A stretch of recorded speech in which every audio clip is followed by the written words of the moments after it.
welcome to NAPOD, where we provide NA speaker meetings and workshops in a podcast. We are an ad-free podcast, and if you enjoy listening, please help us to be self-supporting by visiting napod.xyz, look for the donate link, and drop $1 or $2 in the virtual basket. If you're also in AA or have friends that are, please tell them about our other podcast, Sobercast. Sobercast features AA speakers and workshops in the same format as NAPOD. We upload a new speaker every day, and it's easy to subscribe by searching for Sobercast, that's 2 words, on any podcast player app, or go to Sobercast.com. Enjoy the podcast, and thanks for listening.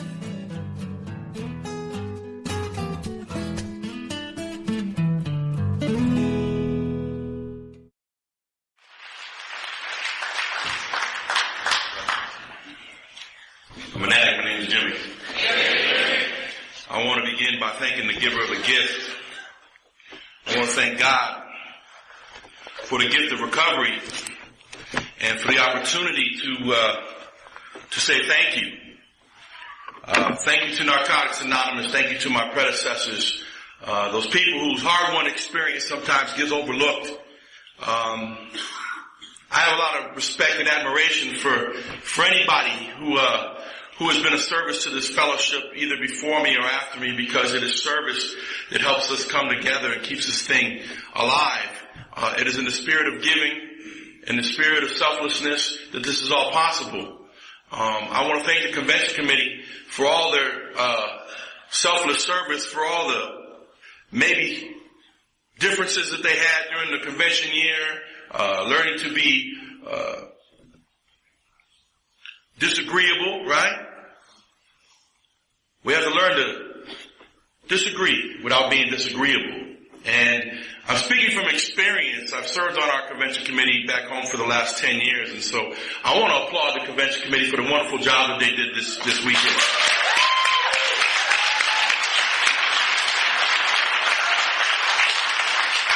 I want to thank my good friend Mark. He's been one of those genuine people that, you can tell is full of sincerity and has a lot of love for Narcotics Anonymous, and just an overall good person. And the people that I've met this weekend, and I want to thank Jim for calling me, and I want to thank Ralph for calling me. They stayed in touch with me and, gave me the information, and they put up with my, I forgot what time I'm leaving. Can you please send, all that stuff, my unmanageability, they dealt with. And so I'm grateful for them and their patience and their tolerance with me. But most of all, I really want to thank, the God of my understanding. It's my first time in 15 years that I've ever been asked to speak on a Sunday morning. And I attribute that to my ongoing persistence and search for God's will in my life. I truly believe that it's brought me to this point, that my relationship with God is, because there's a responsibility that's set forth on Sunday morning. I'm a big Sunday morning speaker kind of person. I know that when I go to the Sunday morning speaker, that most of the people that are here on Sunday morning are the true warriors of Narcotics Anonymous. Yeah. No matter what club is in the building. You understand what I'm saying? I know you guys are no matter what club.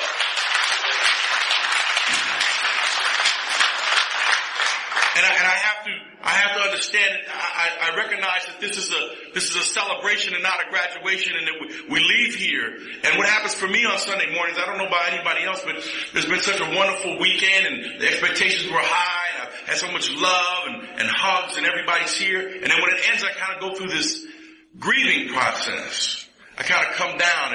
It's kind of like, I don't know how, it's something that comes over me, and I kind of get lonely real quick after the convention's over, and I'm in my room, and I'm packing, and I'm leaving, and I'm going away. And what I usually do to offset that is I put in a speaker CD from the convention, and I get that jolt again, and I go home, and the vibration that happens in the rooms after the convention is amazing, because everybody is on fire and their spirits are filled, and it's important that we keep regenerating that over and over and over and over again in our lives. I know that as a speaker, my job is to maybe plant a seed in somebody's heart that any addict can stop using, lose the desire to use, and find a new way to live.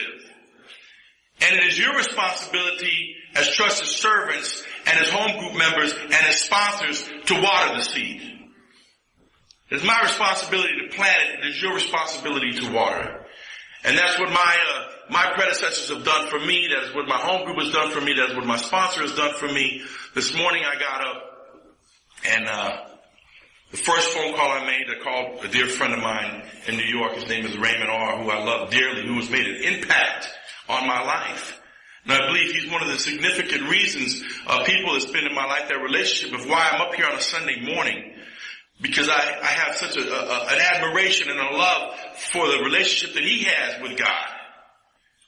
And I want what he has. And so I called him this morning and we sat in prayer and he prayed for me over the phone, and he has a sacred romance with God. And it's undeniable. And I can't deny it. And so I sat in prayer with him this morning, and then after that I called my sponsor. I spoke to my sponsor for a few minutes, and he informed me that one of my sponsee brothers had passed away. He had been struggling back and forth with active addiction. Really not forthcoming with what was going on in his life, and finally God brought him home. And then I called my mother, and I told her I loved her. I told her I'll be home this evening, and my mom, being mom, said, I'll see you tomorrow. We got some things to go over, some stuff to do. Mom, I'm her only son. And my mother's 75 years old, and I'm her only son. And so it's me and mom, and I'm kind of a mama's boy. I'm proud to say I'm a mama's boy. My father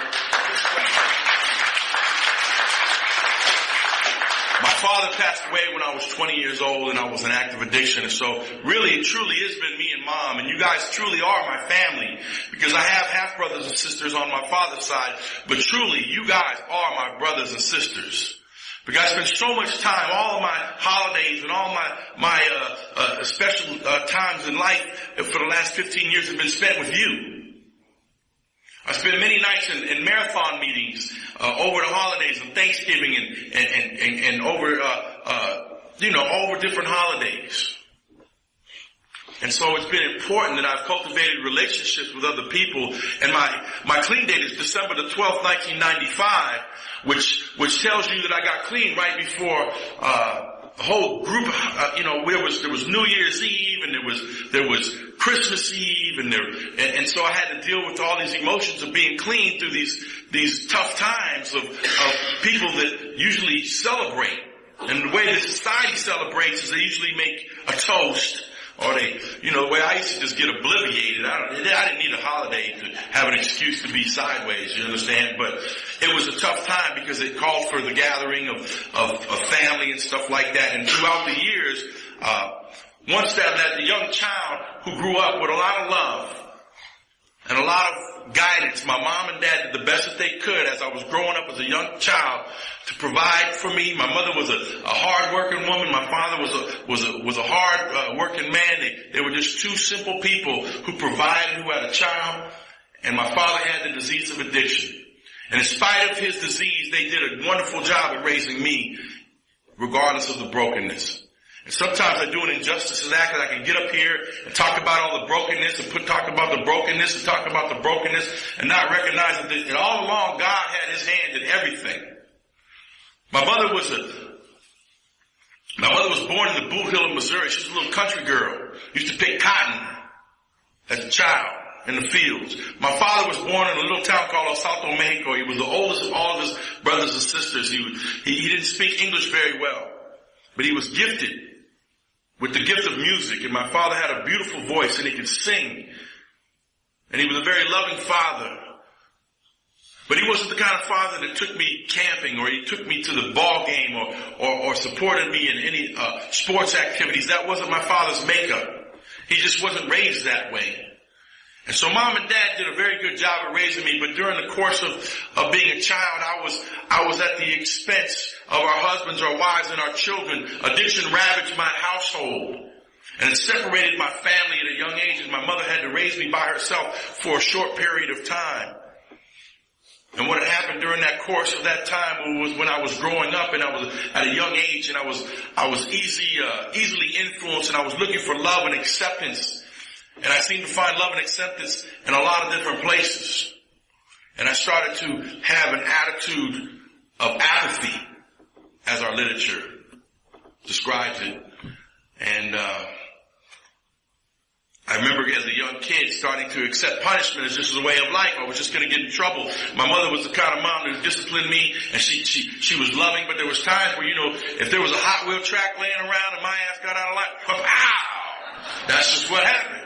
My mom would get me with the Hot Wheel track, or she'd take off her chanclas or whatever she had to do to kind of get my attention, and as a young kid that worked for a little while, but I remember even being a young boy and walking into the supermarket, and I remember asking my mom, can I have some candy? And she said, no, you cannot. And I remember my little grubby hands grabbing that candy. And, unfortunately for me, I grabbed the caramel, And as you all know, caramel, you can't chew them all that fast. And so I got caught. She said, where'd you get that from? And she marched my little ass back into the supermarket. And I had to make amends. And I said, I'm sorry, right? And I had to pay for the candy. And you would think the lesson had been learned. But that wasn't the end of the road. That was just the beginning. There was something that in my spirit that cried out for something different. And it began with adrenaline and doing things that I knew I shouldn't have been doing. And I realized through my inventory that negative attention is better than no attention at all. Because I was an only child, I sought my mother's attention and I did things that called for, I'd pull on the phone cord or I'd do something that I knew was wrong, but I did it anyway. And then as I got older, I'm talking about at an age, I'm taking you guys back to like when I was a little kid on Saturday mornings and I used to eat Count Chocula cereal in front of the TV and watch cartoons and, I would just get a big, that was my favorite day of the week was Saturday mornings. And Schoolhouse Rock would be on, I'm only a bill sitting on Capitol Hill and all 3, 6, 9, 12, 15, 18. I used to love Schoolhouse Rock. Sometimes I go on to the, one of those sites and I just put them in, I just watch them and I relive my childhood and I get excited, man, and so, as I was growing up, it began, I started to do things where, I could tell that, I could age myself by telling you that I started watching cartoons and I started watching American Bandstand. I started watching Soul Train, and I started to grow and the things that I wanted to do were different. My influences began to change. And what happened for me is some group of men, some guys, some family moved in across the street, and some of those people who lived across the street happened to be, and I live in Southern California where the gang it's very populated, by gangs. And, what eventually happened is I spent a lot of time across the street. My mother always had words of wisdom for me. She would tell me, be careful, don't go over there. Watch out for those guys. And wherever my mother told me not to go, I usually ended up like peeking around the corner to see what she was talking about. Why shouldn't I go over there? And so I ended up being across the street doing a lot of things that involved criminal activity at a young age. It started off very young and innocent. We would do things, you see on television and it's kind of funny. When you think about it now, it may be funny, but if you're the recipient of one of my little pranks, it's not so funny. But as kids, we used to do silly things, one of the things we used to do is we used to make phone calls, and ask me, is your refrigerator running? Shit like that. And then they would say, yes, why? Well, you better go get it. All that kind of stuff, right? Ding dong ditch, and then I would climb up on the church roof and cars would drive by. We'd throw a rock at the car and then wait for that, and we have an adrenaline rush to get them to chase us. And I did all kinds of stuff as a young kid that seemed kind of innocent now, but I can tell you if I was driving along any street and someone threw a rock at my car window, I wouldn't be happy. But looking back on it, it was kind of just being mischievous and being, what boys do and stuff like that. And so I got into some trouble at a young age and my mother tried to do the best that she could. And so eventually what ended up happening is my mom and dad separated and because of that, my mother was trying to take care of me on her own and she had to go to work and I spent a lot of time at a place called the Boys Club of Hollywood. And at the Boys Club of Hollywood, there was a lot of different people, and I suffer from a thing called comparison. It was one of the most glaring defects of character that I had.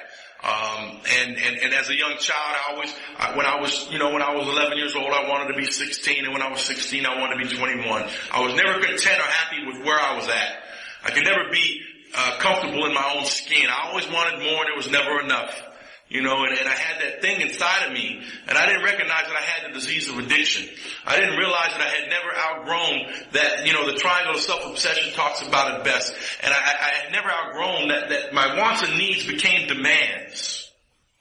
And as a young kid, I started to do things, and I started to mimic other people, and I was very easily influenced by the guys at the boys club that were older than me, and at a young age, and the best way I can describe it is that I had an attraction for guys that had fast conversations with slow thinking people.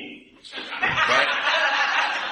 I was attracted to the hustlers and the guys that were good in sports and the guys that were slick and they were smooth and they walked with that little thing, they had that kink or whatever you want to call it. And, at the age of 12 years old, I picked up for the first time. And I want to paint the picture for you. I'm a young kid being raised by his mother. I'm going through puberty. I'm being influenced by things outside of myself. I have a hunger for something different. I just thought I had found it in drugs. And so what eventually happened is somebody handed me a bottle of Southern Comfort, and I used for the first time. And I understand that alcohol is a drug, period. And wet or dry, it'll still get you high. And so that was my first introduction to drugs. It was 12 years old. Suddenly handed me a bottle of Southern Comfort. Southern Comfort turned into Boone's Farm Wine. Boone's Farm Wine turned into Cisco, and that went on and on and on and on. And we are not a substance-driven program. Thank God for Narcotics Anonymous and our predecessors, and for the vision that Jimmy Kennan had. To recognize that today that I recover in a fellowship that is a program of inclusion and not exclusion.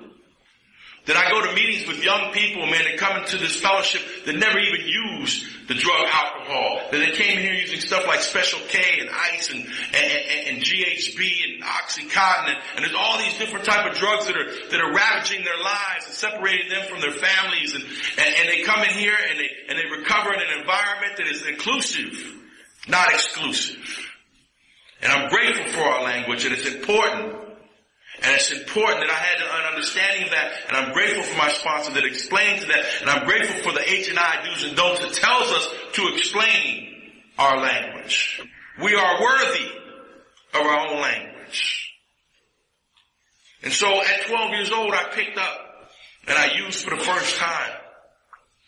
And it seemed kind of innocent at first because I recognized through my inventory that I started to use drugs to deal and cope with all of my insecurities and my fears at a young age. The first time I ever kissed a girl, the first time I ever slow danced, all of the firsts, I was always usually leaning on some substance in order to deal with my emotions. I never felt the impact of a heartbreak, puppy love. I never felt that. I never felt the impact of disappointment or betrayal. Not its full impact, because I always leaned on something. I never went to God. I always leaned on something. I never went to God. And I remember as a young child, my mother would open the curtains in the morning. We would be in the living room, and she would open the curtains, and she would say, "Good morning, God." And so God's expression to me was nature. Some people say, the great outdoors, good orderly direction. But that was my first experience with God. There was this bird bath on the front yard. And I would see the birds splashing in the water, and I would see the sunshine, I would see the leaves and the greenery and the wind blowing, and that was an expression of God for me as a young child. And so I went on through life dealing with this brokenness, and I didn't know I had a disease called addiction. And my influences were people that had fast conversations for slow-thinking people, and they introduced me to a lot of different things. And in relationships, I never learned to really understand how to communicate or express myself. Although my mom and dad eventually mended their relationship, and my mother took care of my father to his dying day, there was still a brokenness in my family that I had seen. Many nights, my mother would take me to a neighbor's house, to a safe haven, because there would be crashing and banging. If my father came home and he was under the influence, then, usually there was going to be an argument, and my mother wanted to protect me. And if my father started raising his voice or threw something across the room, my mother usually did the right thing and took me to a place where we were safe. And she would pacify the brokenness with things. She would buy me ice cream, or she would buy me a model toy. And as a young child, I didn't recognize that she was just masking the brokenness. And so we replaced the brokenness with things and not God. And so it's no wonder as growing up that I started to look for things outside of myself in order to repair the insecurity and the fear and all the things the apprehension that kept me from growing as a young boy into a young man. I didn't have a father that really had a good influence on my life, and so I learned from the guys in the neighborhood of what was right, what was wrong, and I was misinformed by a lot of misinformed people. But there was a lot of informed people in my life, like my mother. I just wasn't able to pay attention. For whatever reason, there's a distorted sense of security and familiar pain our literature talks about. And I was driven to the pain and the anguish. There was something exciting about the brokenness of other people and the lifestyle of an addict. They told me when I got here that if the drugs don't get you, the lifestyle will. If the drugs don't get you, the lifestyle will. And it was a lifestyle that I embarked on as a young kid, and I started to do things that I knew I shouldn't be doing in order to cope with those emotions and those feelings that God had placed in my spirit. Guilt and shame, I used drugs in order to cope, and I was in this vicious cycle of using people and using things, and I did things that I was not very proud of. And I learned about credit card fraud, and I learned about insurance fraud. I learned about funny money, and I learned about hitting a lick, and I did all these things that I didn't need to do, but I did them anyway. And so what eventually happened for me is that the part of active addiction, because our literature says that active addiction involves more than just the use of drugs. So my recovery must involve more than simple abstinence. And I'm grateful that I have a Narcotics Anonymous clean date, the one that's in the basic text. Total abstinence. That is what they told me 15 years ago. This is a program of total abstinence. We don't use anything. Nothing. And I have a clean date that expresses that. It is my lotto date. It is the date that God has chosen for me. I came in the first time. And I'm grateful. That doesn't say anything about anybody else. It says everything about the program of Narcotics Anonymous, because I didn't do it on my own. I understand that I opened up with gratitude, because gratitude without expression is like wrapping a gift and not giving it. For me to come up here and say that I'm grateful and not express that would just be a crime. But gratitude is best expressed in service, in love, and giving back, and sponsorship, and being a sponsee, and all those things. But getting to that point, man, I went through an emotional upheaval of making bad choices and embarrassing my family. And it talks about at the expense of our husbands and our wives and our children. Well, it began at a very young age of me separating me from my father and my mother being, having to take care of me, being a latchkey kid. Then as I grew up, it started to separate me from my family because I became ashamed of who I was and what I had become and the things that I was doing. And I didn't show up for a lot of different holidays, and I begrudgingly came to family events, and I showed up, I just wasn't very pleasant. I wasn't a very pleasant person. I wasn't happy on the inside. I was broken. And I remember using drugs. It got to a point where I started using drugs against my will. And I can tell you, and I want to get in and out of it, because you know what, I understand a lot of times it's important to share with you who I am and to share my experience, strength, and hope, But a lot of times we waste a lot of time talking about how powerful the disease of addiction is, and not enough time on how powerful the relationship with God can be, or the 12 steps can be. But the obsession and the compulsion and the complete and total self-centeredness ravaged my life. And I remember being obsessed and thinking about a particular drug, and it had the ability to change the way that I feel physically. Because I would obsess on something, and I remember being, a young kid, and I would always have a middleman, and when I was younger, and I told this guy, can you go get me this, and boom, and I gave him the money, he would go around the corner, and I'd be sitting there in the car, waiting, because the dope man didn't want nobody to bring traffic to his house. So you had to sit and you had to wait. And as soon as I saw him come back around the corner and he came into my view, all of a sudden my palms got sweaty, and all of a sudden my stomach started to gurgle, and I had to have a bowel movement. And I'm talking about something that's so powerful that I didn't even use yet. And it's changed the way that I felt physically. That as soon as I got that particular drug in my hand and I used, I thought I was just going to use for a particular time or just for a particular amount. I was under a power much greater than myself called addiction. And the compulsion began. And I went all night long in the self-centeredness of it all. I thought I could stop whenever I wanted. And I thought that I wasn't hurting anybody but myself. And I didn't recognize that I was embarrassing my mother, and I was putting shame in between me and my relationship with God. I didn't understand that I was getting isolated more and more and more. And I got to a place, man, I gotta tell you, right before I got clean that, I was 155 pounds and I was coughing up that green and yellow liver bile. And I had blood coming out of every orifice of my body, and I had diarrhea, and I had the shakes real bad, and I had suicidal thoughts, and I had insomnia, I had anxiety attacks and panic attacks. It was an overwhelming sense of doom, and I had nowhere else to go. God got my attention to the point where I cried out to Him from a place that I had never cried out to Him before. The best way that I could describe how I felt, a man named Sam Cooke said it best. It was too hard living, but I was afraid to die. A change is going to come. And I cried out to God, and that's why I began this morning by thanking God, because I understand that this is a God-given program. And I'm assured of who I cried out to. I didn't say, please, can the treatment center, can you please help me? I didn't cry out for the Los Angeles Police Department to help me. I didn't cry out for a social outreach program to help me. I said, God. I'm clear about that. And in all fairness, I want to read to you what was written for me. This here is the full fruit of the labor of love which lives in the harvest. And it always comes in its right season. This is a labor of love that was given to me. This is my divine inheritance. It's the 12 steps and the 12 traditions of Narcotics Anonymous. And I accept it humbly and gratefully. And I appreciate what my predecessors have done for me. And it talks about in our second step in the step working guide, and this was very important for me because it was one of the attractions of Narcotics Anonymous to me. And it was something that was written. It says there is nothing, absolutely nothing in the NA program that requires a member to be religious. The idea that anyone may join us regardless of religion or lack of religion is fiercely defended by our fellowship.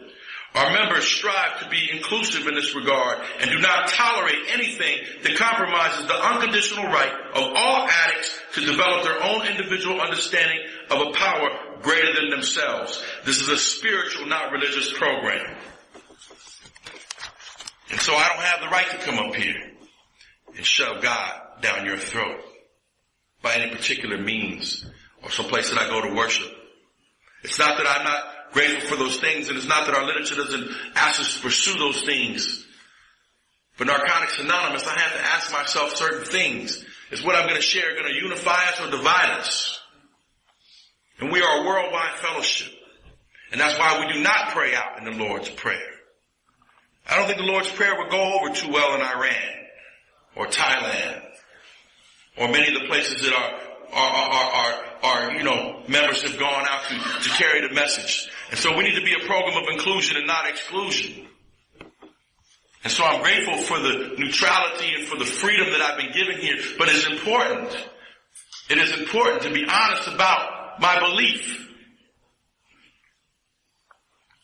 And so I went on and I begged God for help, and God said Narcotics Anonymous. And at 7 days clean, I had a seizure from the DTs, and that's why I said that alcohol is a drug, because I had my own experience. No one had to tell me that alcohol was a drug. It almost killed me. And I got here broken, and I got here desperate, and I got here dying. Gift of desperation, G-O-D. And I raised my hand. I called my friend Josh, and I said, listen, man, I'm scared. I don't want to die like this. Can you please help me? And he had 7 years clean in the program of Narcotics Anonymous. And he walked me into a little meeting on the corner of Fountain Fairfax in the greater Hollywood area of Narcotics Anonymous. I'm a proud member of the Monday Night Madness home group in the greater Hollywood area in the Southern California region. My home group saved my life on a continuous basis. We meet every Monday night. It's one of the most exciting things that I do every week is I go to my home group at 7:45 p.m. I get there early, right? My home group is comprised of 25 voting home group members. There's 150 people every Monday night. We have noisemakers. We have a bubble machine. We have a horn. We do a hug line. We do all kinds of crazy stuff under the umbrella of group autonomy, right?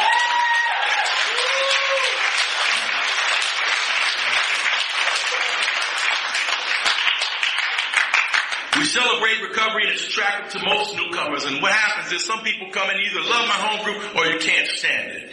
And that's why in our region, there are many different choices. There's another meeting that I have a lot of respect and admiration for. My good friend Tony D is a home group member there. He's been clean for 35 plus years. It's called the Topanga Tranquil meeting, and they meet on Monday nights.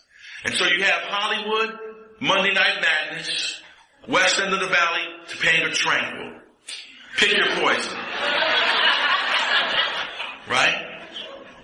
And so I'm excited to show up in my home group, and I'm grateful for the members there. And some of my home group members came to Nebraska a couple of years ago. My good friend Yo Steve, and if you ever met Yo Steve, you can't miss him, right?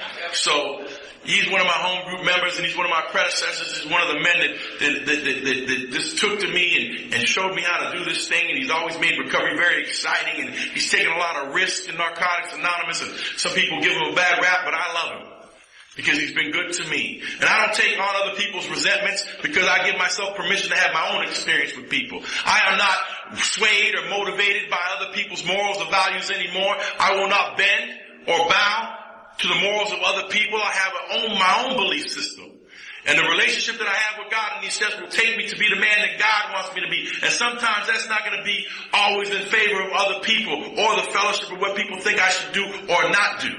I'm grateful for the members who have taken the 12 steps into their own life and that have given me the opportunity and met me with my defects of character with love and tolerance and patience. Thank God for the members that are working a program of Narcotics Anonymous that don't judge or moralize, but sit back and offer empathy and understanding.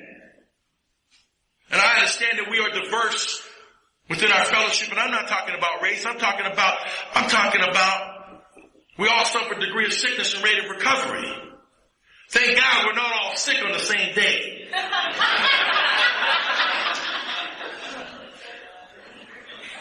And then I get an opportunity to listen. When I came in here, my friend Charlie from Detroit said one of the most profound things I ever heard in Narcotics Anonymous. He said the greatest crime ever committed by man is to steal from oneself and not realize anything is missing.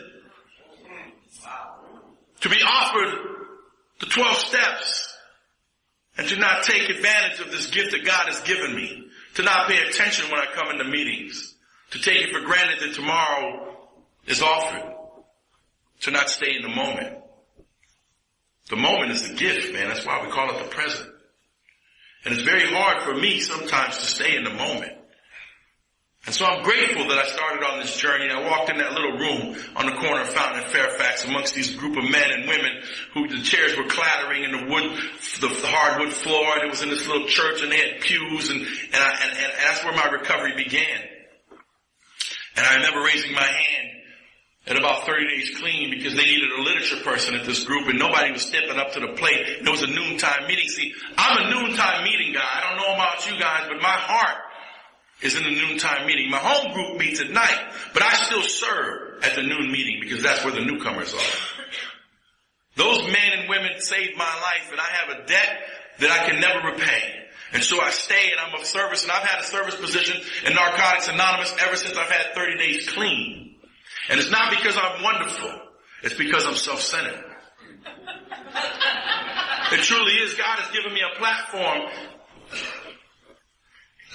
a way out to not be so self-obsessed because I'm an only child. I came to you guys with issues. I have entitlement issues. I'm an only child. I'm self-centered. I'm greedy. I don't play well with others sometimes unless there's a motive. I know these things about me because the inventory has revealed them to me because I asked for a relationship with God, and I turned my will and my life, my thoughts and my actions over to Him, and He revealed to me where the brokenness was. And I shared with my sponsor, and I cultivated a relationship with the steps that is undeniable, and it expresses itself in the way that we live. And I'm grateful that you guys were the power of example, that you showed me the proper way to live. And I would ask God, take my will in my life, guide me in my recovery, show me how to live. Well, you showed me how to live through your lives. And you were the power of example. And some of you even cultivated a relationship with God that was so deep that you eventually became the examples of the power. And that was deep for me. How other people affected me.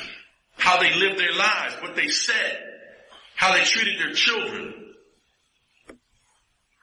And the journey of recovery has been a wonderful journey. It has been anything less than exciting. Like, I mean, living and enjoying life. When I got here, I went through all those first clean. I remember going to my first Narcotics Anonymous dance clean. I was uncomfortable. I felt like that little kid in junior high school that had that jukebox playing, Nights in White Satin. And you had to ask, I heard somebody, I think it was Gary, who was mentioning about asking the girl to dance and became his wife. Well, that wasn't my story. The first young lady I asked to dance in Narcotics Anonymous said no too. And I took that long walk of shame across the room, and it brought back feelings of when that little girl in junior high school told me no. And I turned back around to watch her on the dance floor with somebody else. And I never forget that feeling that we had. We carry that with us a long time. And I recognize where the control came from.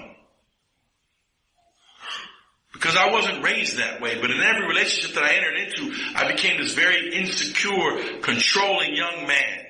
I even became physical in some of the relationships that I'm not proud of being that kind of a man. Or less of a man. But that's exactly what the disease had done to me. I didn't understand about being powerlessness.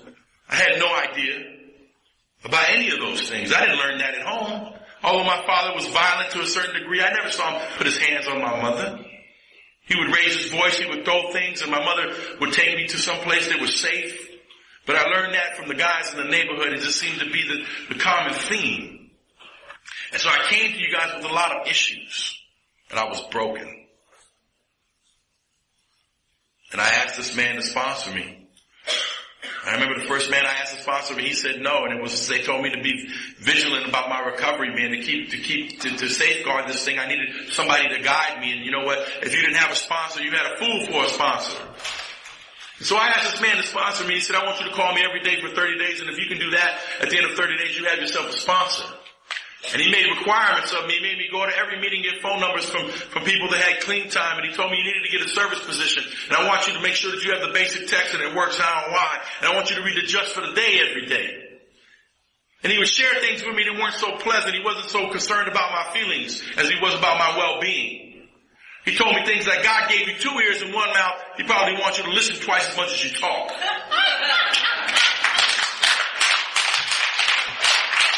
He told me that Narcotics Anonymous was $1 million program. They were going to shove it up my ass a nickel at a time. And that's the way he talked to me, and my spirit invited that because I needed some tough love, and I wasn't one of those people that said, please don't talk to me that way, because I remember from where I came from, and the dope man wasn't so kind. Because I would come to his house, he would say, please don't come here after midnight. Don't bring traffic to my house after midnight, and I would be high at midnight. And he would talk bad to me. He wasn't very kind. He wasn't like, you know what, Jimmy, I would appreciate it if you don't come here. He was like, what the fuck did I tell you? You know, pardon my language. But that's how he talked to me. Sometimes you have to describe things just as they are. And he would talk to me like that. And so I'm not so concerned about you guys hurting my feelings. I know that I had to grow thick skin around here because it's not what you call me that's important. It's what I answer to. And what I answer to can serve me if I'm willing to look at it constructively and not get so defensive and allow God to work in my life and recognize that some of you, even though your motive may be twisted, that it can best serve me, that sometimes I've done things as we are each other's eyes and ears around here. And that sometimes the most loving thing I can do for somebody is to tell them the truth, regardless if it's going to hurt their feelings. Because I'd rather hurt your feelings than to watch you die. And so sometimes the gifts in recovery are bitter and painful. And we don't recognize that these things, the gifts come as a result of pain, because it's a power greater than ourselves that we seek if we get in enough pain. And so I asked this man to sponsor me, and he guided me through the 12 steps and the 12 traditions of Narcotics Anonymous, and he took me on this journey. And I found myself with a lot of questions. And today I still have more questions than I have answers. I never want to be one of those people that thinks they have all the answers. I was taught that humility is still having questions. Green things grow, right things rot. I'm still available and visible as the 12-step asked me to be. 15 years clean, I'm visible and available. I have a home group. I have a relationship with God. I sponsor 10 men. I have a commitment at noontime. I'm a good son. I'm a pretty good sponsee. I could be a better sponsor. And I say that with humility because I sponsor a lot of men, and some of them require a lot of attention, and sometimes, I got my hands full. And that's why it was important for me to get a support group and not a support person. And not put the burden solely on my sponsor. Because my sponsor's a human being, and he has just as much a disease of addiction as I do. And I love my sponsor. I got a 2-for-1. My sponsor, I've had 2 sponsors in the 15 years that I've been clean, but I have a sponsor now. He's been married to the same woman for the last 25 years. She has 35 plus years clean. My sponsor's got 26 years clean. She had 10 years clean when they met. He had 9 months, so much for leaving the newcomer alone, right?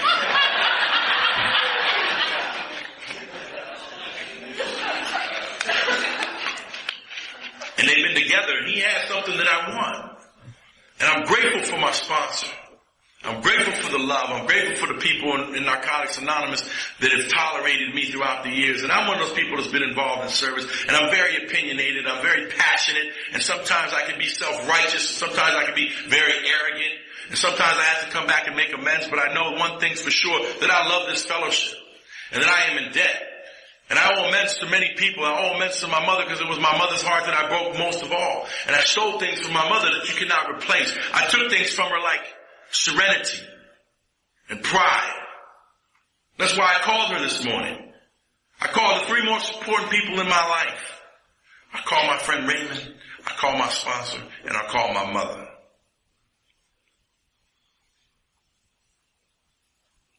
Valentine's Day was a few weeks ago. I don't have a significant other, and it's kind of a humorous thing, relationships for me, right?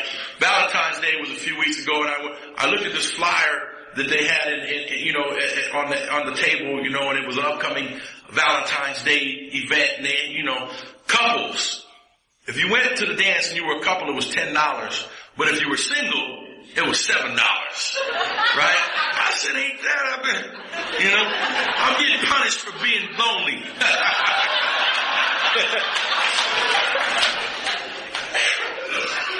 But I'm grateful because every relationship that I've entered into, whether it been somebody in the fellowship or not, most of them have been women in the fellowship because this is where my heart is. This is where I socialize. And I gotta tell you that it is challenging to be in a relationship in Narcotics Anonymous in full view of an entire fellowship. Worldwide fellowship. Right? And I gotta tell you, when you start dating somebody in Narcotics Anonymous, you're not just dating them, you're dating them, their sponsor, sponsee sisters, everybody got an opinion. And it's very, walking around, did she tell her? Did they talking about me? I'm self-centered as it is. I heard a guy once say he was so self-centered, he went to the football game. When he got in the huddle, he swore they was talking about him. And that's how I came in here, very self-centered, very self-absorbed, right? And so I think you were talking about me. And so, relationships have been a challenge, but they've been my greatest teacher. They've introduced me to the brokenness of where I needed to work on, because immediately after a few weeks of being in a relationship with somebody that I really care about, the insecurity, fear, the control comes up, and I have to greet those things with the principles that I've learned in Narcotics Anonymous. Just because you think it don't mean you need to say it. And thank God I have the ability to let other people be wrong. See, when I first got here, I couldn't let you be wrong. And if you were wrong and I knew it, I reminded you that you were wrong. I didn't know how to forgive and forgive the debt, completely let it go. I still learning about forgiveness. I asked my friend Raymond, I said, how does that work? He said, true forgiveness means you forgive the debt, whether it's owed or not. And that was deep for me. That was deep for me because I've had conflict with some of my brothers and sisters in Narcotics Anonymous. And I thought there was something wrong with me. And I always know that the literature is the truth. Even the literature says that we have seen two members who don't normally get along set aside their differences to work together for the newcomer. That means that we're all not going to get along. And I think that's important because my sponsor has been in this relationship for so many years, and I asked him about that. He said it's important. He said if you're in a relationship and people aren't arguing, that means that somebody's voice isn't being heard. That usually means that somebody's being walked on. And so I've had to learn to speak up for myself, and I've had to learn to disagree without being disagreeable. And I've had to learn certain things, and I had to recall on on some of the jewels that my predecessors had shared with me. My dear friend Beaver Lawrence used to say, anybody can catch, but can you hold? He would say it with conviction. And how he would share with me about different experiences that he had. And he died on this, and he died keeping the promise of Narcotics Anonymous. He was just shy walking across the stage for graduate school, for law school. He was 68 years old when he passed away. 29 years clean. Beautiful man. Impacted my life. Told me that my greatest strength is my admission of my weakness. See, a real man will bring his weaknesses to God because he understands where the power is. It's not a kind thing I can do about any defect of character that I have or any shortcoming that may express itself in my life. I need to bring those things to him. I need to cultivate a relationship with him. And the seventh step it talks about, we humbly ask him. My friend Raymond has made that very clear to me. He's expressed it to me. That's why I called him this morning. He said the most important word in the seventh step is him. And if you don't have a relationship with him, then who are you humbly going to ask to remove your shortcomings? The group? Your sponsor? Your home group? They don't have the power. I must go to him. And so I've been doing that. I've been taking my weaknesses and my brokenness to God. The things that I'm challenged with. I think the biggest thing that's been standing in my way of my relationship with God is lust. It is something that's bigger than me, and sometimes I get caught up, and I don't know how to explain it to anybody, but other than the fact that sometimes I do things that I'm not so proud of, even with clean time. Things that bring shame and guilt into my spirit, because I act on selfishness. I don't mind being single. I'm good at being single because I've accepted God's will in my life, and it says I can be happy and content with or without a partner.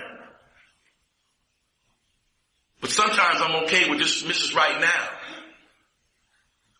Do you know the last name of the last person you slept with? That's an important thing to know. There's been times that I remember going there, I don't even know her last name. How much thought did I really put into this? How much effort did I really make? Do I know her favorite color? Do I know what she likes to eat?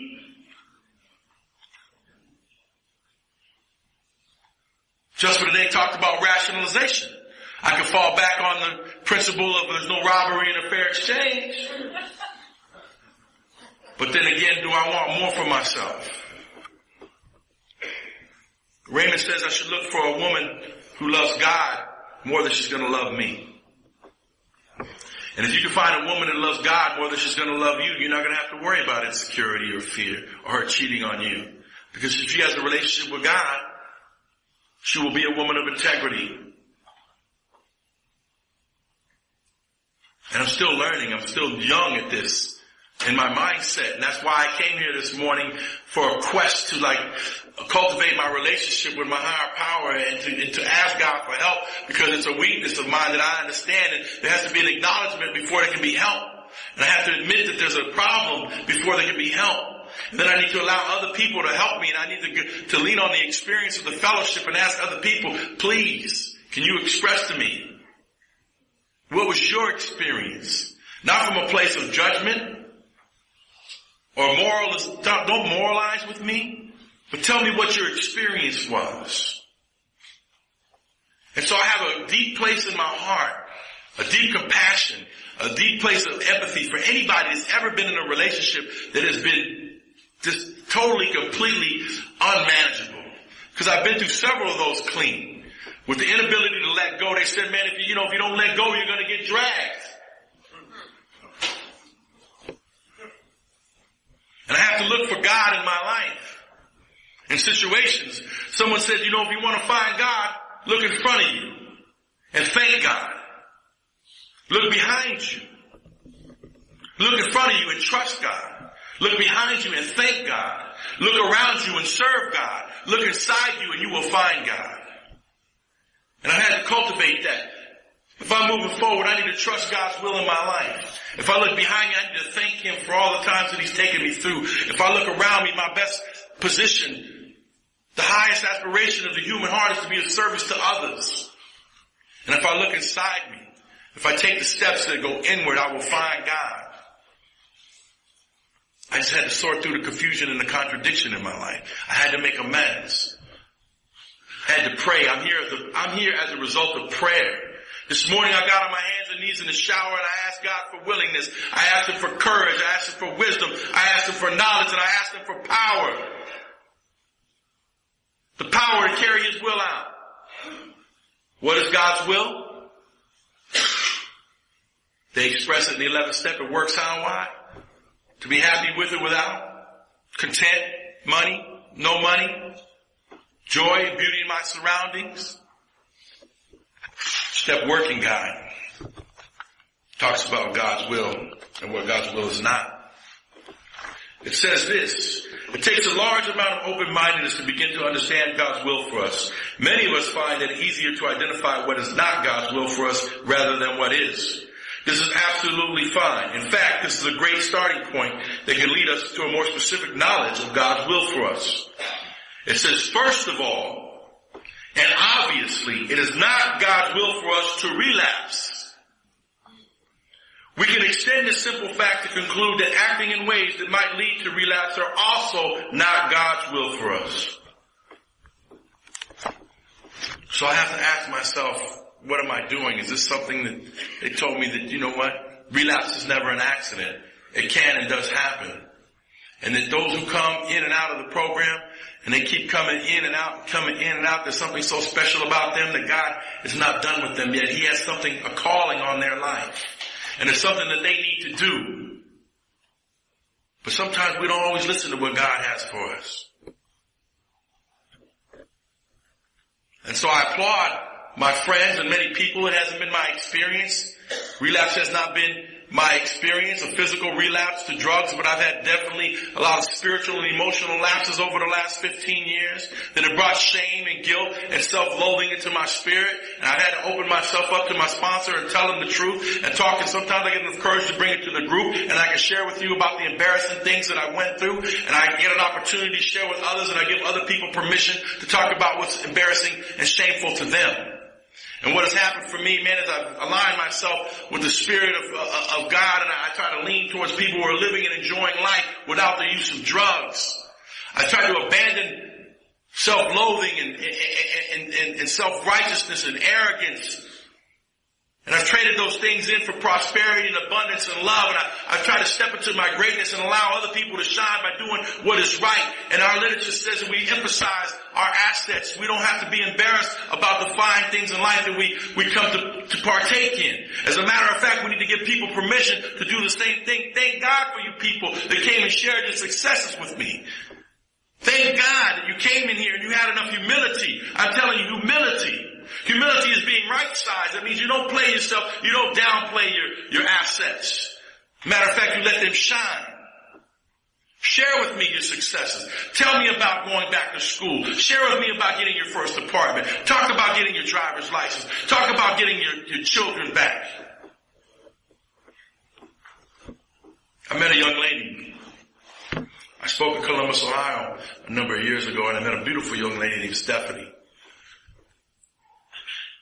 And Stephanie and I began a relationship, and she was she lived in Virginia, and I lived in Los Angeles, and so I traveled back and forth, and she came to visit me one time, and then we got in the car, and I took her to Las Vegas, and we drove to Baltimore, and we drove to New York, and she had a beautiful young son named Caden. He was 3 years old, and he had bright blue eyes and dark hair, and his father was in the military, and so he was a mama's boy just like me.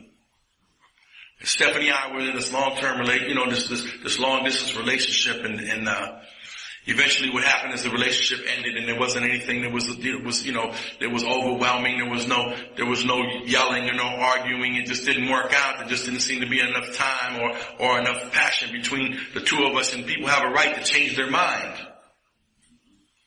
And I remember Stephanie called me a few years ago, right before Valentine's Day. And she had told me that she had relapsed, and she was scared, and she had to go to work the next day, and she didn't know what to do. And I remember hearing her voice, and I talked to her for about an hour, and I told her, you need to get to a meeting, and you need to forget about what people are going to say about you or what you think they're going to say about you. Just go and take that white chip, that you can start over. And I hung the phone up, and that was the last time I ever heard from Stephanie.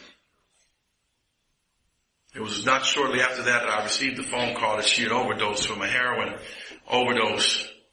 She had sent her son off to be with his father after he came back from a tour of duty in Iraq. And he sent him away for 2 weeks, and he left on a Friday, and Monday morning they found her dead all alone in her house. And I say that to say this, that a mother's love for her child is powerful, but the disease of addiction is just that much more powerful. And it's not that people don't love their children. I just recognize how powerful the disease is. And I also have to find something that is much greater than that, because the disease of addiction is powerful, but so is recovery. And recovery in my relationship with God is more powerful than gossip. It's more powerful than the people trying to moralize and judge with each other. It's more powerful than anything that I can particularly try to do to myself. If I take it to God, He will make it right.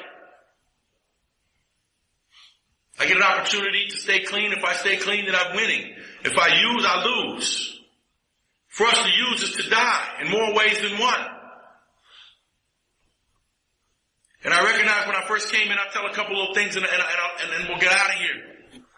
I remember I came to my first meeting, and it was like I felt very small and very insignificant as a newcomer, because it was such a big fellowship, and it was all these people, and I got clean in a big city, and I got clean in the birthplace of Narcotics Anonymous, and I felt very insignificant. I was frightened, I was broken, and I was all alone.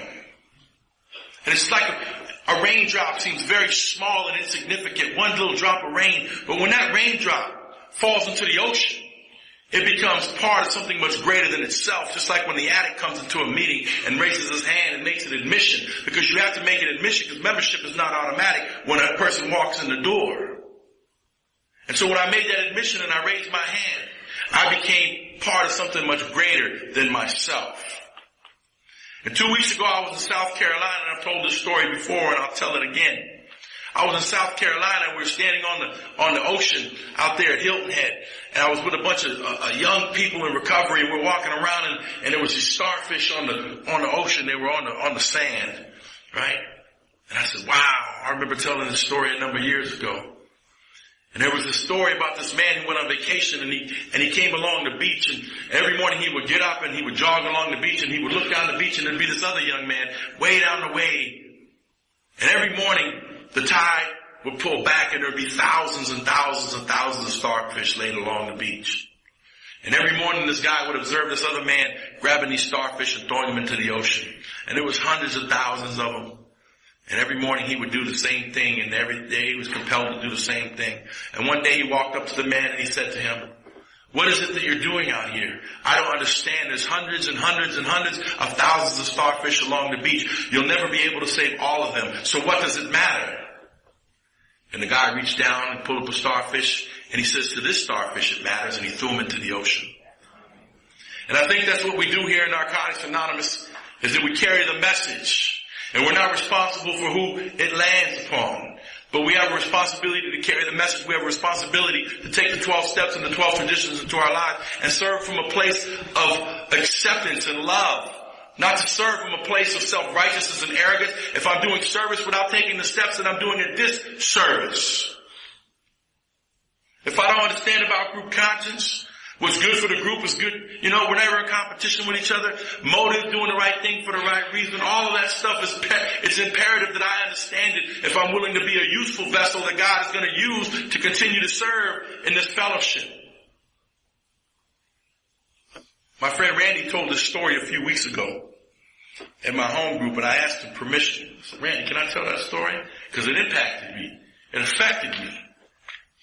And he said, Jimmy, you know everything that we hear here doesn't belong to us. Share it with other people. And he told the story about this guy, right? He said, Jimmy, put your own little twist on it, so I'm going to put my little twist on it. He told the story about this guy who used to build tunnels. And he was a tunnel digger. And he was out there, digging into the side of the mountain. He was digging and he was digging and he was digging and he was wishing that he wasn't a tunnel digger. And he was, the king came down and he was looking, and he was checking out the work that was being done. And he said, God, I wish I was the king. And poof, he became the king. And he sat there with this robe and, this big robe and all the gear and it was a hot sunny day and then he stood there as the king and he said, it feels good to be the king, and all of a sudden he felt the heat and he felt the heat on his neck and he said, it sure is hot. And he says, you know what? I don't want to be the king. The sun is powerful. I want to be like the sun. The sun is more powerful than the king. And he said, God, I want to be the sun. And poof, he became the sun. And he began to shine his light and his rays and he began to nourish and he began to breathe life. And he said, wow, this feels good to be the sun. And then one day a cloud came and blocked the sunlight. He said, wow, God, the cloud is more powerful than the sun. I don't want to be the sun, I want to be the cloud. And poof, he became the cloud. And the cloud began to rumble and it began to shower storms and it began to water the earth. And he said, it feels good to be the cloud. And then one day the wind came along and started to blow the cloud away. And he said, God, I don't want to be the cloud anymore. I want to be the wind. And poof, God made him the wind and he became the wind. And he started swirling around. And he started breathing life into people. And he started going through the town. And he came and he was just rolling around. Boom, he came up against the mountain. And he couldn't go anywhere. And he said, God, the mountain is more powerful than the wind. I want to be the mountain. Poof, he became the mountain. And he stood there in all his majesty, the mountain, steadfast, sturdy, strong, powerful. And along came a tunnel digger.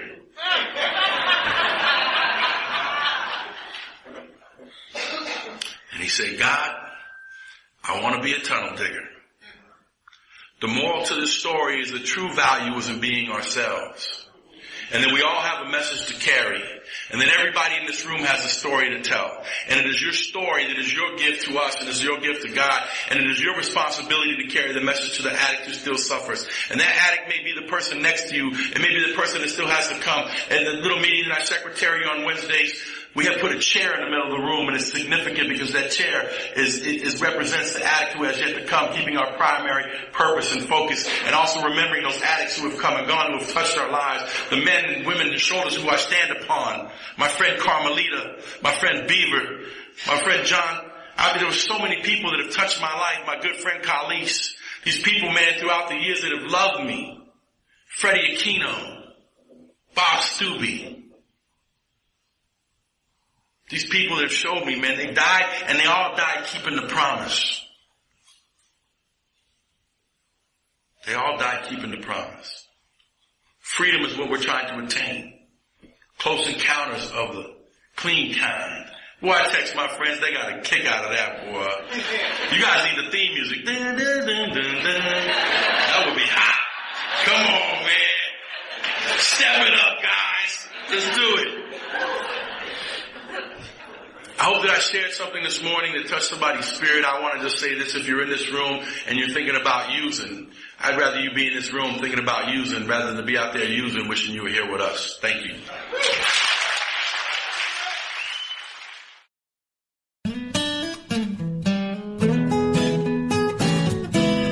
Thank you for listening. I hope you enjoyed the podcast. Please help us improve our ranking so others can find us by putting a review on Stitcher, iTunes, or your favorite podcast index. Napod is ad-free thanks to the folks supporting the show with $1 or more per month. If you enjoy listening, you can join them by going to napod.xyz and looking for the donate link. Thank you for listening. Have a great day.